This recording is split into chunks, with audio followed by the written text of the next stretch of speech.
सुभान अल्लाह, सुभान अल्लाह।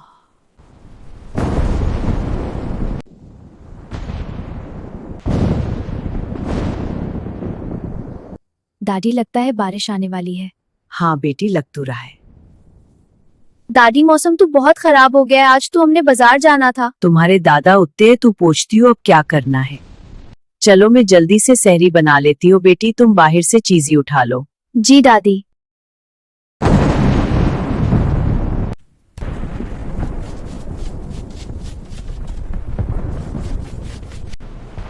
बिस्मिल्लाह।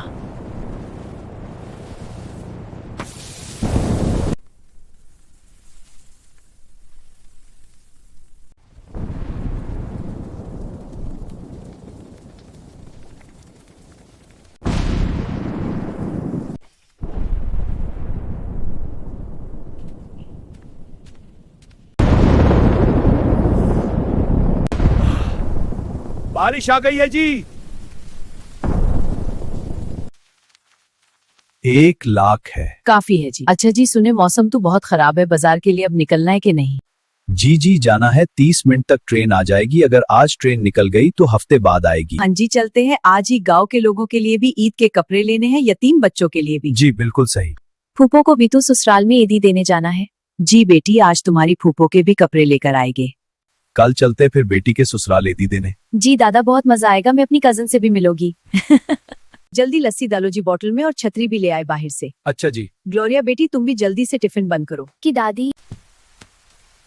आ जाओ जी, चले।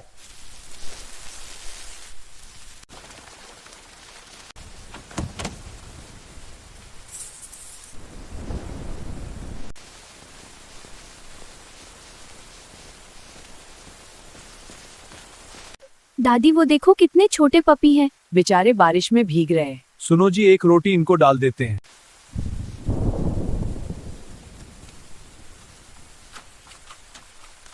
दादाजी, और कितनी दूर है स्टेशन? मैं थक गई हूँ।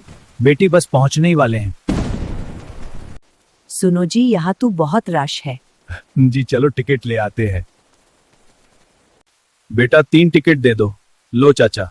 बेटा ट्रेन कब तक आएगी? बारिश की वजह से लेट आज। ट्रेन तो लेट है आज, रोजा तो बंद होने वाला है। यही सहरी कर लेते हैं जी। जी दादी। बेटी जल्दी से खा लो। जी दादा। ट्रेन आ गई, ट्रेन आ गई। ट्रेन आ गई, ट्रेन आ गई, ट्रेन आ गई, ट्रेन आ गई। बैठो बेटी।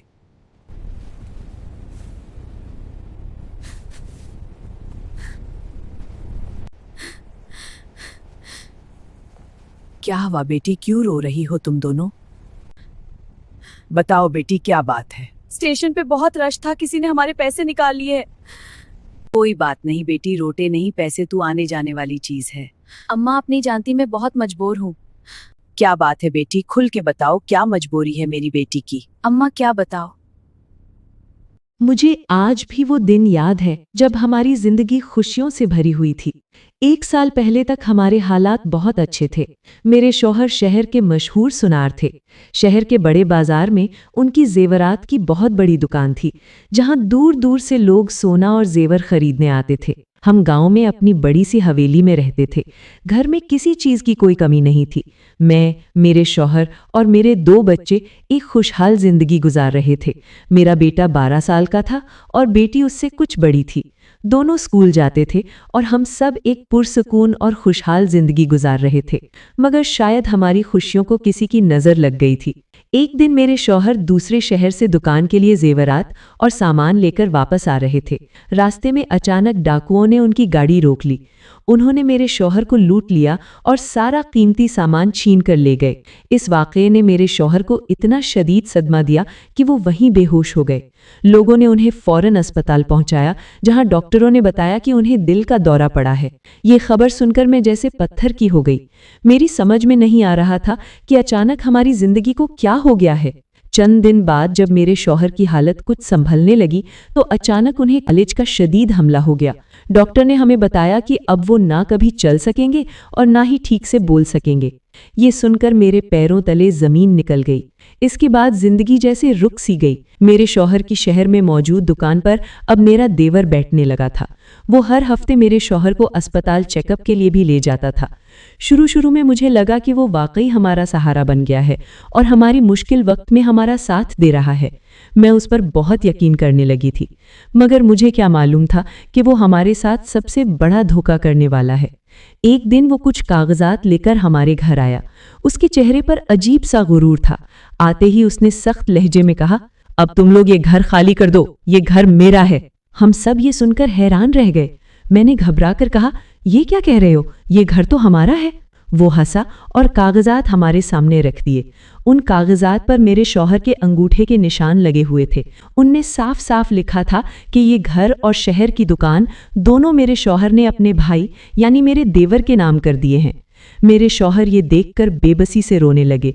वो बोल तो नहीं सकते थे, मगर आंखों और इशारों से मुझे समझाने की कोशिश कर रहे थे कि उन्होंने ऐसा कुछ नहीं किया। इसी लम्हे मुझे सब समझ आ गया। मेरा देवर मेरे शौहर को अस्पताल ले जाने के बहाने कहीं और ले जाता रहा और धोखे से उनसे इन कागजात पर अंगूठे लगवा लिए। इस दिन उसने हमें जबरदस्ती घर से निकाल दिया। हमने सारी रात घर के बाहर सड़क पर गुजारी। सर्दी थी, अंधेरा था और मेरे बच्चे मेरे साथ बैठे रो रहे थे। मैं उन्हें दिलासा दे रही थी, मगर मेरे अपने आंसू रुकने का नाम नहीं ले रहे थे। अगली सुबह मैंने गांव में किराए पर एक छोटा सा कच्चा घर ढूंढा और हम वहां रहने लगे। जिंदगी अब बहुत मुश्किल हो चुकी थी।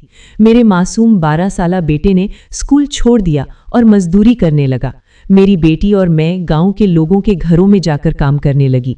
हम दिन भर मेहनत करते और उसी से किसी तरह शौहर की दवा और एक वक्त की रोटी का इंतजाम हो पाता। वक्त इसी तरह गुजरता रहा। कुछ महीने पहले मेरी बेटी के लिए एक अच्छा रिश्ता आया। मैंने सोचा शायद अल्लाह ने उसके लिए कोई आसानी लिख दी है। अगर उसकी शादी हो जाएगी तो कम से कम उसे लोगों के घरों में जाकर काम तो नहीं करना पड़ेगा। आज इफ्तारी के बाद उसका निकाह है, मगर उसके पास पहनने के लिए सिर्फ 2 पुराने सूट हैं जो अब बहुत बोसीदा हो चुके हैं। आज जब मैं काम पर गई तो बाजियों ने मुझे कुछ पैसे दे दिए। मैंने सोचा कि शहर जाकर बेटी के लिए एक अच्छा सा सूट खरीद लूं ताकि वो अपने निकाह पर वो पहन सके, साथ ही अपने शौहर के लिए दवा भी ले आऊं। जब मैं स्टेशन पहुंची तो किसी ने मेरे पैसे निकाल लिए। मुझे पता ही नहीं चला कि कब मेरी जेब खाली हो गई। अब मैं ट्रेन में बैठी हूं, मेरे पास 1 रुपया भी नहीं है। मुझे समझ नहीं आ रहा कि शहर जाकर क्या करूंगी। ना मेरे पास सूट खरीदने के पैसे हैं और ना वापस आने के। मेरी बेटी का निकाह आज इफ्तारी के बाद है और मैं बेबसी से ट्रेन की सीट पर बैठी ये सोच रही हूँ कि अब मैं क्या करूँ। बेटी तुम्हारे साथ बहुत बुरा हुआ। आंटी आप रोए नहीं, अल्लाह पर यकीन रखे। अच्छा बेटी, हम बेटी के निकाह के लिए जोड़ा लेंगे, क्यों जी? जी जी बिल्कुल। जी हम सब मिलकर शॉपिंग करेंगे। अल्लाह आपको खुश रखे। बस हम पहुंचने ही वाले हैं। अभी भी बहुत तेज बारिश है बाहर।